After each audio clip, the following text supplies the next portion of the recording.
Gracias, Juan Manuel. Antes de abrirlo a preguntas y respuestas, quiero reconocer que tenemos con nosotros al embajador Otto Reich. ¿Dónde está Otto?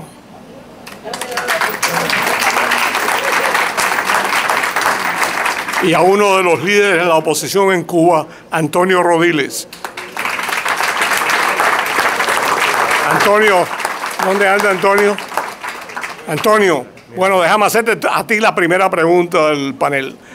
¿Tú puedes resumirme rápidamente cómo tú crees, en forma general, que la oposición en Cuba ha recibido las medidas de Obama? De Trump.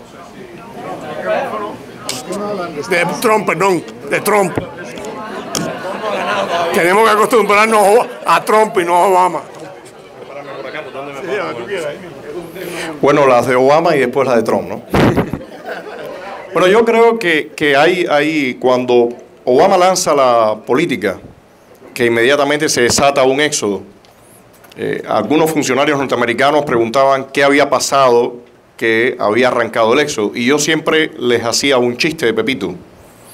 Y el chiste de Pepito es que en un momento determinado Fidel Castro llama a Pepito y le dice: Pepito, tenemos un serio problema, todos los cubanos se están yendo para Miami, nosotros necesitamos que tú vayas a Miami y regreses un poco de cubano, porque esto es tremendo. Entonces Pepito viene a Miami y como a las 2 semanas regresa con aviones cargados de cubanos, ¿no? Fidel Castro lo llama y le dice: Pepito, ¿qué fue lo que tú hiciste? Que de momento todo el mundo está regresando. Le dijo: simple, comandante, le dije que usted y su hermano se iban para Miami. Entonces, yo le resumía, le hacía ese chiste, que de hecho se lo hice al propio presidente Obama cuando nos encontramos allá en La Habana, y le dije: ustedes lo que hicieron fue decirle a los cubanos, los Castro se quedan. Y los cubanos dijeron: si los Castro se quedan, nosotros nos vamos. Entonces, eso no solamente golpeó a todos los cubanos en general, también golpeó a la oposición. Es increíble cuando nosotros vemos los eventos que hacíamos en la casa allá de estado de SAT, que eran siempre del orden de 80, 90 personas reunidas así en paneles, y cuando vemos esas fotos, vemos que el 90% de las personas se ha ido. Porque el mensaje que mandó la administración Obama fue aplastante. Fue: los Castro se van a quedar, nosotros los aceptamos y ustedes tienen que resignarse. Ese fue el mensaje. De hecho, ya nosotros sabíamos que había algo, porque en diciembre de 2013, que hicimos un evento sobre pactos y los pactos de derechos humanos en Naciones Unidas, y era un evento que tenía, bueno, conferencias, íbamos a poner unos carteles, iba a haber un concierto. La seguridad del Estado tiró un cordón y no dejó pasar casi a nadie. Algunos amigos pasaron por el mar, otros se las ingeniaron, pero éramos un grupo como de 16 personas en la casa. Solamente dejaron durante el día pasar a una señora que iba con sus hijos, 2 niñas pequeñas, y le dijeron a esa muchacha: díganle a Rodiles que Obama y Raúl Castro y Raúl se están dando la mano en Sudáfrica. O sea, ellos estaban convencidos de que ya ellos tenían la mesa servida y que no había forma de sacarlos de ahí. Y yo creo que lo principal que pasó con este cambio de medidas es que todo ese mapa que ellos tenían ya bien fijado se les ha descolocado completamente. Para el cubano de a pie, para la gente en la calle, y para la oposición, para el exilio y para el resto de la América Latina y la comunidad internacional. A mí me parece que ese es el principal cambio. Después, lo he dicho varias veces, se supone, se ha dicho, que esto es un proceso dinámico donde donde se avanzará o se retrocederá o de acuerdo a cómo vaya el régimen respondiendo. Pero lo que sí, sin ninguna duda, puedo decirle es que la gente en Cuba y la oposición, quienes queremos que acabe ese régimen, ahora sabemos que tenemos el apoyo, la solidaridad de los Estados Unidos y no un abrazo al régimen para que el régimen se quede en Cuba. Yo creo que eso tiene un valor incalculable. Me parece que eso es lo fundamental de lo que estamos viviendo, y el régimen y su gente que está adentro sabe que ya ellos no pertenecen al futuro. Entonces tendrán que revalorar qué van a hacer, y para nosotros sí viene un momento muy fuerte, que es trabajar, enfrentarnos a ellos y arrebatarles ese futuro, porque evidentemente ellos no lo van a dar.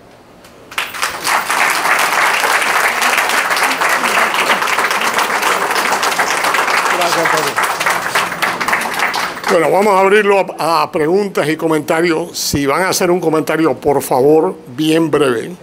Caballero. Voy a empezar que hemos tenido 59 años. ¿Me hago el micrófono? No de un micrófono. Cada vez que le doy un micrófono a alguien, Sí, yo no sé. se pasa la noche hablando. Hemos tenido 59 años de revolución. Esa es mi palabra. Sabemos que el gobierno de Cuba no va a cambiar. Nada va a cambiar porque hemos tenido tantos presidentes, que lo dijo, que han venido aquí, presidentes americanos que han venido aquí a Miami, se han tomado el cafecito y adiós. Han puesto contento a todos los cubanos y se han reído de los cubanos. Mientras el cubano no piense que lo de Cuba es nuestro problema, Cuba seguirá así. El problema ahora, y es mi pregunta ahora, ¿es verdad que van a empezar ahora no permitir las compañías americanas entrar a hacer negocio con el gobierno cubano, que es el único que tiene control? ¿Qué tal todos esos cubanos que van diariamente miles a Cuba? Van a Tropicana, van a Varadero y no van a ver a su familia. Van a ver la prostituta o van a ver al jinetero. Y que esos cubanos que vienen aquí con visa a trabajar 6 meses aquí, a llevarse el dinero a Cuba y a vivir 6 meses en Cuba. ¿Por qué no le hacemos el embargo a esa gente también, a esos cubanos que son traicioneros? ¿Quién quiere contestarle? ¿Quién quiere contestar? Yo creo que usted resume algo que también he escuchado todos estos días, ¿no? El problema es si Trump hubiera cerrado los vuelos, las remesas y hubiera puesto mano dura, ¿qué estaríamos diciendo? Se pierde el voto cubano. ¿Qué estaríamos diciendo hoy? No sé si alguien quiere responder esa pregunta. ¿Quieres responder?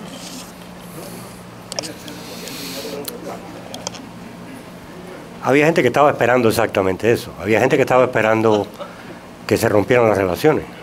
O sea, aquí hay toda una gama de opiniones de lo que la gente esperaba que Trump iba a hacer. Entonces, por un lado, los que están a favor de la apertura están chillando, a pesar de que los cambios que hizo Trump son, en mi opinión, razonables. Y hay gente del otro lado que están quejándose de que Trump no hizo suficiente. Vivo en una democracia, eso es lo que pasa en una democracia, hay diferencia de opinión. No es... todo el mundo no piensa según dicta el Gramma. Es muy difícil cancelar las remesas y los viajes a Cuba porque incluso los norteamericanos que no entienden mucho de Cuba se dan cuenta de que ese contacto directo entre el familiar del exilio, y eso lo viví yo y lo viviste tú en Cuba en el año 78 cuando empezó a ir la comunidad, es el verdadero pueblo a pueblo. Ese es el que funciona porque hablan el mismo idioma, porque son de la misma cultura, porque son hasta del mismo barrio. Y el dinero que llevan va al bolsillo de la familia primero y después, entonces, termina inevitablemente en el bolsillo del gobierno cubano. Y hay un balance entre qué queremos lograr, hasta dónde queremos erosionar el control del gobierno cubano sobre el cubano de a pie, y ese contacto directo con su familia de Hialeah, de Miami, es gran parte de lo que erosiona ese poder del cubano. Es simplemente un balance.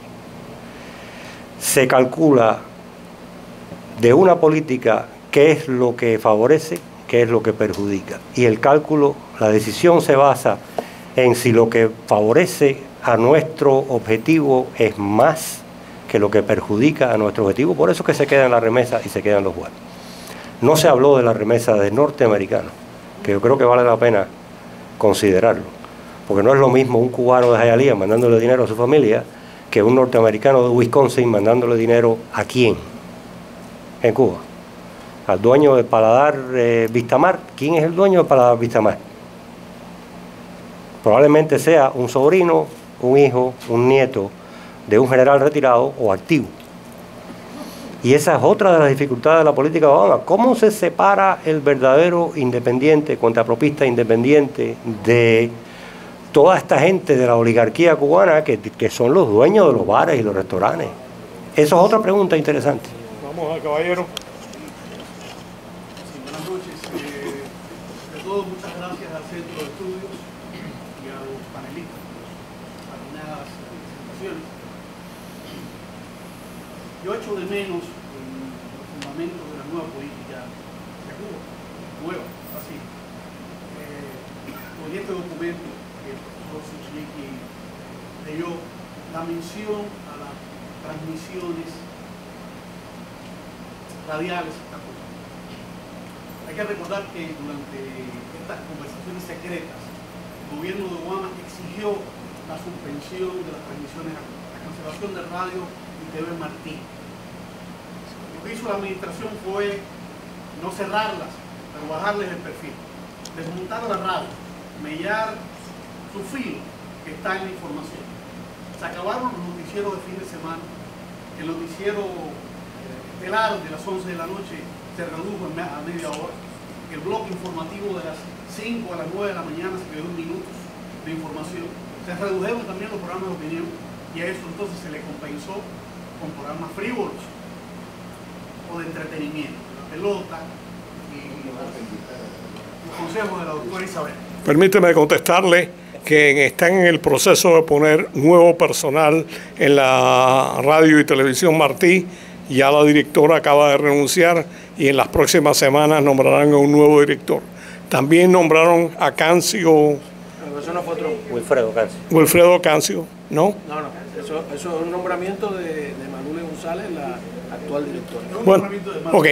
Aparte de eso, en las directrices que manda el presidente hoy, está específicamente hablando de comunicaciones a Cuba y de enviar información a Cuba. Entonces, muy bueno, aplausos para el presidente, porque necesitamos una nueva política de transmisiones a Cuba que restablezca la misión de Radio TV Martí que fue dejada. Viene, eso viene.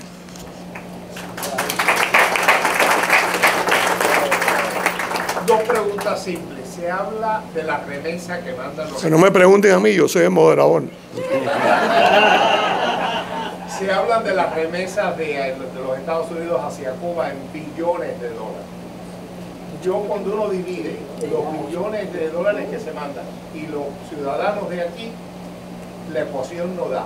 Ellos no lavan dinero con esas remesas.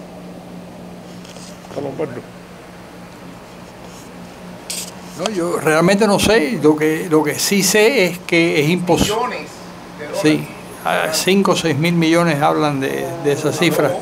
Pero Sí. ¿cuánto tiene que mandar cada cubano para llegar a esa cifra? Sí. No, pero esa cifra es entre dinero y objetos que se mandan y mercancías que se mandan. Oye, pero hay que mandar dinero para allá. Sí. Y la otra pregunta, ¿qué ganó Obama con haber cerrado el pie mojado y el pie Mucho. La explotación del dinero de los que pagamos impuestos a este país. Y los cubanos vienen Y a Obama al año y un día tienen todos los derechos. Que yo como ciudadano americano no tengo derecho a nada de eso. Bueno, yo tengo una opinión distinta a la del amigo. Yo pienso que como me beneficié en algún momento desde hace los años 60 de esa ley, me parece que privar de la posibilidad de que sean residentes a las personas que llegan aquí no tiene demasiado sentido. Entre otras razones, porque la ley de pies secos, pies mojados, no la ley de pies secos, es decir, esa regulación, la posibilidad de que las personas se hicieran residentes al año y un día, demostró que los cubanos que no tenían que luchar contra la migra como otros pueblos, tuvieron una posibilidad de desarrollarse mucho mejor y de estudiar mucho más y de imbricarse en la sociedad norteamericana con mucha más eficiencia. Yo creo que lo ideal hubiera sido lo contrario, es decir, más que eliminar esa posibilidad era buscarle una solución a la cantidad de inmigrantes ilegales que hay en este país, que podían integrarse a esta nación de una manera mucho más coherente. Pero esa es una opinión mía, que yo entiendo que hay mucha gente que no tiene ese criterio, pero es la que yo sostengo. Sí, yo diría que hay que reconocer que el gobierno de La Habana por muchos años estuvo haciendo campaña para que se cerrara esa puerta de escape de los cubanos. Al gobierno de Raúl Castro no le importa si los cubanos vienen o se quedan, pero le importa mucho que sea el gobierno cubano el que decida quién puede salir y quién se puede quedar. Así que, de alguna manera, el señor Obama, yo creo que casi todo lo que aprobó fue cosas que el Raúl Castro se lo pidió. Es decir, no hay una sola cosa. En el caso del señor Trump, hay cosas en lo que él ha anunciado que son respuestas a intereses económicos de los Estados Unidos, como la cuestión de la excepción con los puertos y ese tipo de cosas. El señor Obama no tuvo ninguna atención para nada. Lo que él quiso hacer, lo que su ex escritor de discurso quería hacer, eso es lo que sucedió. Y lo mismo ha sucedido con Irán. La cuestión de Irán es horrible.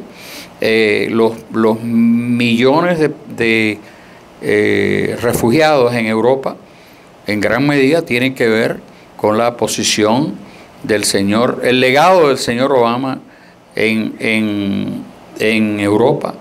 Es una cosa muy, muy lamentable, y ahora vamos a ver cómo se pueden resolver esas cosas. No, ya, dame. El famoso chef Pepín, caballero. Tú sabes que ya yo no veo bien de lejos, ¿no? Es una verdadera celebridad que hay aquí, así que...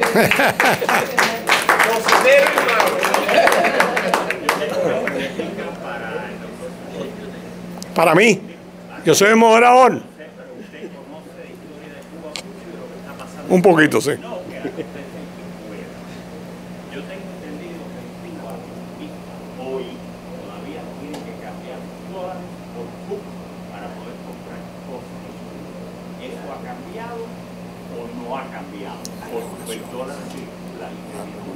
Porque si el dólar circula libremente en Cuba, tenemos cierto chance de hacer eso. Pero si el PUC es exeguido, todos los dólares van a cubrir. Todos. Bueno, el gobierno de Cuba lleva ya 2 años hablando de la unificación de la moneda. No han hecho esto todavía. Todavía está la moneda triple, esa del Q, que el peso cubano, y el dólar funcionando. Si usted cambia $1 por un Q, el gobierno coge 1% de lo que usted cambie. Igual si lo cambia por peso, el gobierno se beneficia. O sea que eso es la forma que funciona. Tengo una observación que hacer. El demonio interno me parece fabuloso lo que es la política de Trump. Fabuloso. Sin embargo, el demonio interno está. Trump ha dicho que él no quiere que el ejército caiga o el Estado. Ustedes han dicho aquí mismo que tiene el 90% de economía.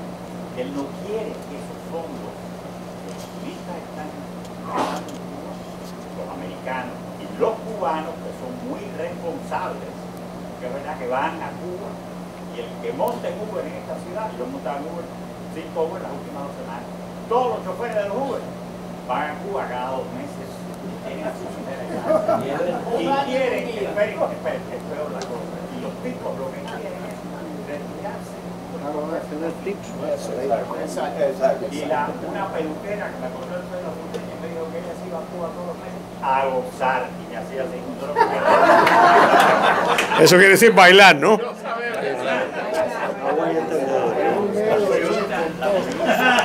La pregunta mía es el manejo de todos esos detalles. ¿Cómo lo ven ustedes? Porque si de verdad esa política va a funcionar, tiene que ser bien manejada. ¿Quién puede decirme algo sobre cómo se va a poder aplicar esa ley? Que yo creo que es buenísima, pero que debe ser dificilísima. Mire, nadie le puede decir puede responder a su pregunta, porque esas regulaciones federales que yo mencioné en mi presentación se están escribiendo ahora. La diferencia es que las regulaciones anteriores respondían a lo que el señor Obama quería hacer.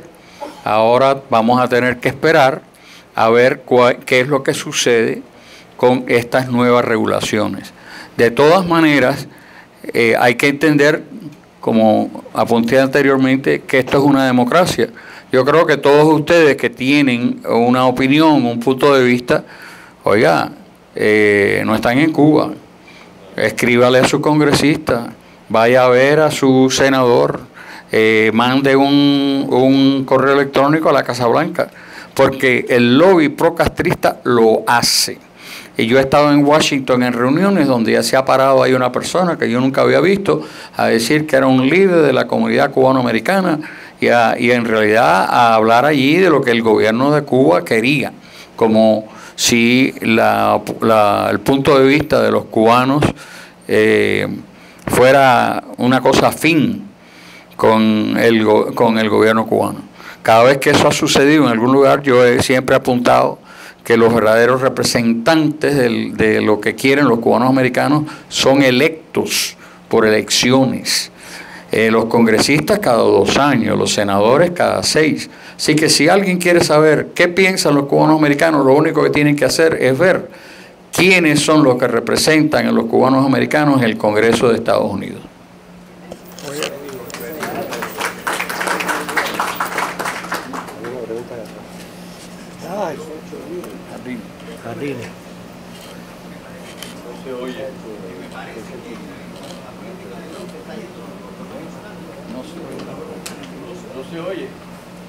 Grita. Grita, Alexis. Él quiere que esté bien claro con Cuba. O sea, el gobierno de Fidel lo dice y así se hace.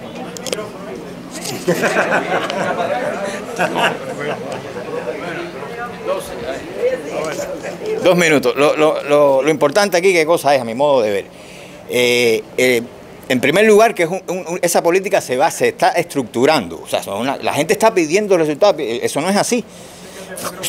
Trump hizo una jugada y esa jugada pues se va a empezar a implementar. Hay que esperar. ¿Qué fue lo que hizo Trump? Sencillamente, piensen en los lineamientos, que es todo el giro empieza con Cuba, empieza con los lineamientos. El tema de que la gente habla de capitalismo y todo ese tipo de cosas. ¿Qué no tenía Cuba? Dinero. Y entonces se hicieron los lineamientos para obtener liquidez. Ese es el problema crónico de la economía cubana. Trump de un plumazo se lo quitó. Por eso es que sale Gaesa a relucir. O sea, los dejó, lo asfixió desde ese punto de vista. Se lo cerró. ¿Cuál es la otra diferencia? Bueno, sencillamente que el indicador es el pueblo, no es como Obama. Obama, si el gobierno cubano tiene una buena actuación internacional y convencía en las organizaciones internacionales, pues era bueno. O si tenía el respaldo de otros gobiernos. A todos no le interesa eso. El indicador es el pueblo. Y él sencillamente puso una mesa, una silla y dijo, miren, cuando ustedes tengan adelantos a nivel de pueblo, que yo los vea, ahí es que nos vamos a sentar a negociar. Fíjense qué clase de diferencia hay entre las dos políticas. Alexis Martínez. Un momentico. Esto lo tenía que haber aclarado, Cao, pero voy a tomar lo que pasó con Radio y TV Martí. Wilfredo Cancio Isla fue nombrado por la jefa de la oficina, que es de Obama. Obama puso a una puertorriqueña allí, y esa puertorriqueña, antes de irse, porque tuvo que renunciar, puso a Wilfredo Cancio Isla. Así que no, eso yo por lo menos no lo aplaudo. ¿Tú quieres decir algo? Esta pregunta es muy sencilla, muy clara. Aquí todos estamos hablando de que eso ya está hecho, de que eso ya está construido y se va a llevar a cabo. La gran pregunta es, ¿cuán comprometidos están los senadores y los congresistas y el gobierno de llevar a cabo esta ley? Porque públicamente se ve muy bueno. Aquí todos estamos hablando, qué bueno, qué bueno, qué bueno. Pero si no hay un compromiso de las personas que tienen que llevar a cabo esa ley, esto puede demorar 1, 2, 3, 4 años, como siempre ha pasado. Si no hay un compromiso político, no hay nada. Bueno, tenemos dos cosas en estos momentos. Uno, el discurso del presidente, que estuvo muy claro. Y segundo, el memorándum pidiendo las regulaciones a todos los departamentos. Y tercero, tenemos un grupo de cubanos en la administración, Mauricio Clarón, está Carlos Díaz Rosillo, está Ilem Sarmiento. Hay algunos cubanos que van a seguir empujando, aparte de los senadores y los congresistas. Bueno, eso significa que hay un compromiso de personas que van a lidiar con el Congreso y con el Senado de los Estados Unidos. Es lo que usted me está diciendo. No, yo le estoy diciendo que hay una señal clara del presidente de los Estados Unidos lo que él quiere, y está pidiéndole a los departamentos que produzcan las regulaciones necesarias para esto. Pero mire, yo llevo aquí 57 años. El año 62 tenía 12 años. Y yo siempre he vivido aquí, he vivido en el exterior, pero siempre he estado en contacto. Se habla mucho, recordemos que la política lo dice, se habla mucho, hace poco, tenemos que llegar a ser sinceros con nosotros mismos, porque si no, dentro de 10 años, ninguno de nosotros vamos a estar aquí, y se va a perder ese empuje que tenemos nosotros, porque ¿cuántos hijos de nosotros? Mire, amigo, no importa cuántas regulaciones se hagan, el Congreso no tiene nada que ver con esto. Pero mire, el punto aquí es que no importa cuánto haga la administración, cuántas regulaciones pasen. El problema es el gobierno de Cuba, que no está dispuesto a ofrecer cambios. El exilio se está muriendo. La gente joven ya no está interesada en la política de Cuba. Esperemos y tenemos esperanza que los cubanos de allá lleguen a un momento que se tiren a la calle y empiecen a hacer lo que están haciendo los venezolanos. Si no lo hacen, nos quedaremos aquí. Mire, creo que hay una confusión, me van a perdonar, creo que hay una confusión. Yo soy politólogo, yo estudio la cuestión de la política exterior norteamericana. El presidente Trump no ha dicho en ningún momento que él va a presentar una ley en el Congreso de Estados Unidos que tiene que haber votos. El presidente ha dicho que él, como el señor Obama, tiene derecho a ordenar órdenes ejecutivas. Y eso es lo que se está hablando. Por otro lado, en el Congreso de Estados Unidos hay una cantidad muy grande, lo mismo de demócratas que republicanos. No acepten la propaganda de desinformación que le vienen a vender aquí. Si el presidente Trump hubiera tenido los votos para cambiar el embargo, él lo hubiera hecho. No tenían los votos y no tienen los votos ahora. Una sola cosa. A ver, yo creo que Frank tiene razón. Yo creo que no está mal que estemos inconformes. Yo creo que no está mal que querramos más. Nada de lo que ha pasado es mi impresión, y yo estuve en Washington justo un mes antes palpando allí en las oficinas de los congresistas lo que se venía. Nada de esto hubiera ocurrido sin la presión de nosotros, sin la presión del exilio, que se hace a través de los congresistas que son nuestros representantes electos, a pesar de que ellos han tratado de que sean otros. Entonces, yo creo que es bueno que se siga presionando dentro de lo razonable, ¿no? Y dentro de lo lógico a esos congresistas y a esos senadores que mi impresión como periodista es que sí tienen un compromiso y tienen una voluntad. Y nada de esto hubiese sido posible sin esa... Han sido muy inteligentes. Cuando muchos políticos le están huyendo a Trump, digamos, para decirlo como se diría en Marianao, Trump a veces parece estar falta de cariño político, pues los cubanos, Marco Rubio y eso, se le acercaron y le dijeron, ven, nosotros te vamos a acoger. Y se lo han metido en un bolsillo.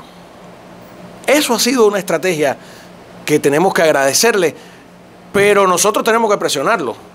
Y tenemos que decir, mira, ese crucero no puede seguir.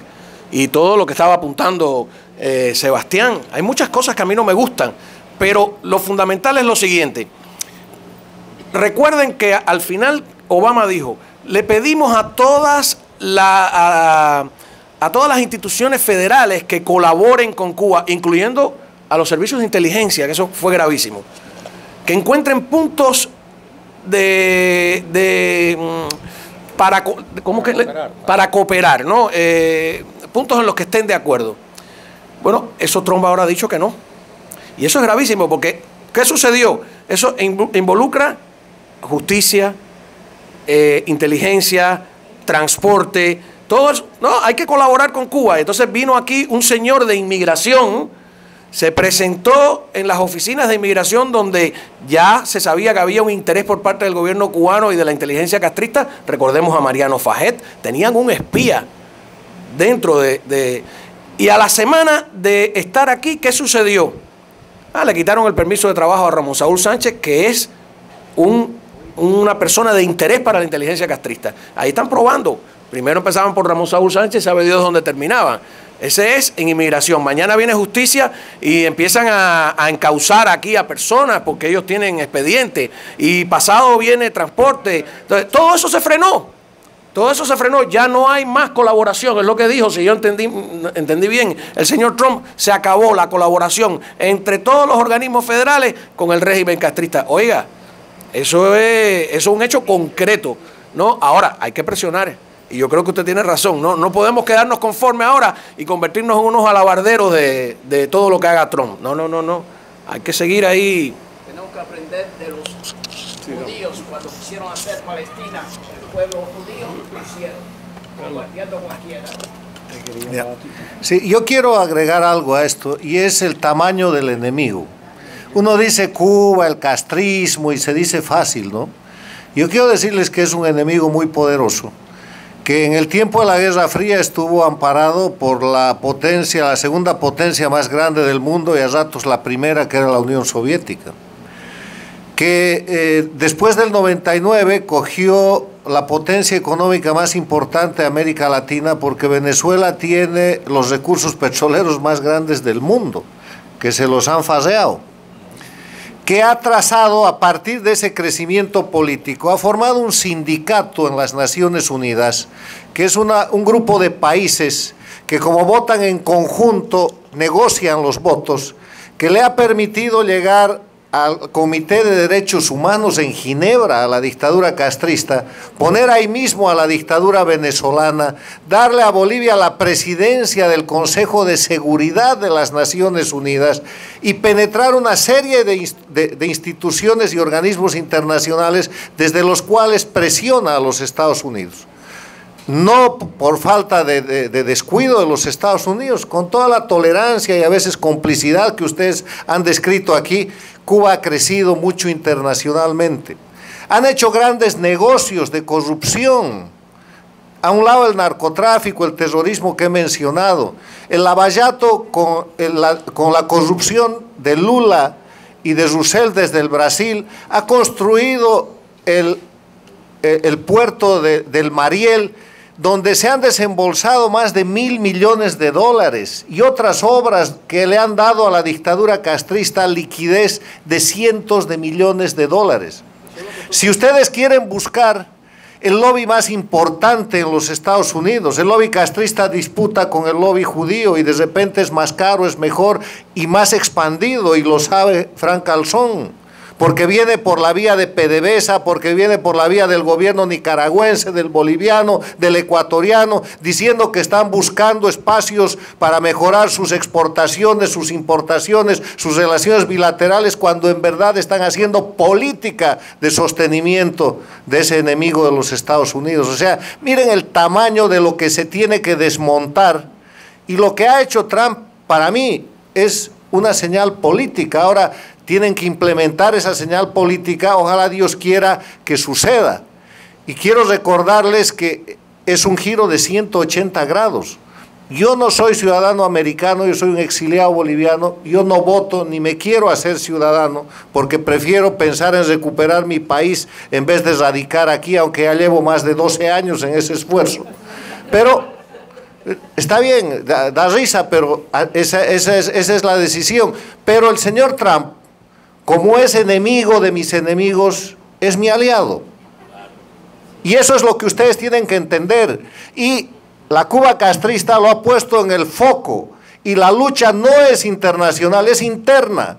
Gran parte de los tropiezos que la administración Trump tuvo o empezará a tener, no se preocupen que están puestos por el enemigo regional que es el liderazgo castrista.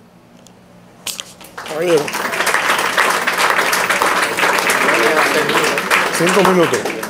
5 minutos.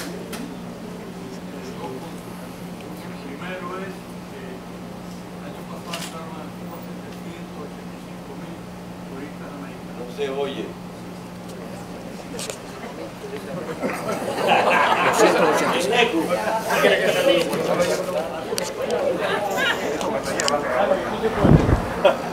A ver, breve. Gracias, muy breve. El año pasado, ¿me oyen? Sí.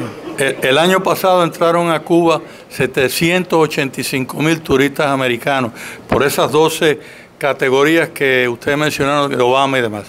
Ellos no tienen la infraestructura hotelera para recibir la invasión de turistas americanos que están esperando por la curiosidad que es Cuba, que ha estado cerrada por tantos años.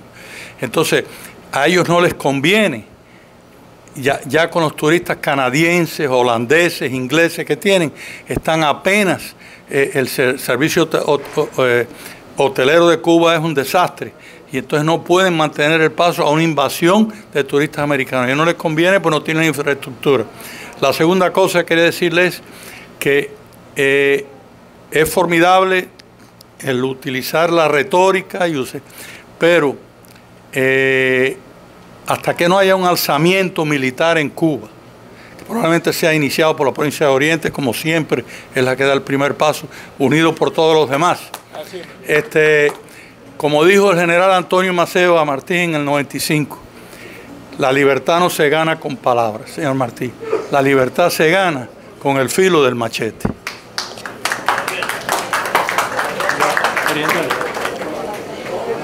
Ok, nos quedan 4 minutos, así que el que tenga alguna pregunta, una última pregunta. ¿Ok? Doctor Suslicki, ¿dónde las personas que quieran contribuir al centro de estudios? La pregunta es, las personas que quieran contribuir, señores, porque esto cuesta, al centro de estudios cubanos y cubanoamericanos, ¿a dónde deben de enviar su donación? No, me la pueden dar a mí, no hay problema. Y los libros que tenemos ahí son los libros de la biblioteca del instituto que están a la venta por $2. Así que esos están regalados. Compren algunos libros. Y los cubanos tenemos mucho dinero. Hay muchos cubanos con dinero. ¿Usted tiene su chequera, señor? Bueno, quiero darle las gracias a mis colegas y a todos ustedes por venir hoy por la noche. Gracias.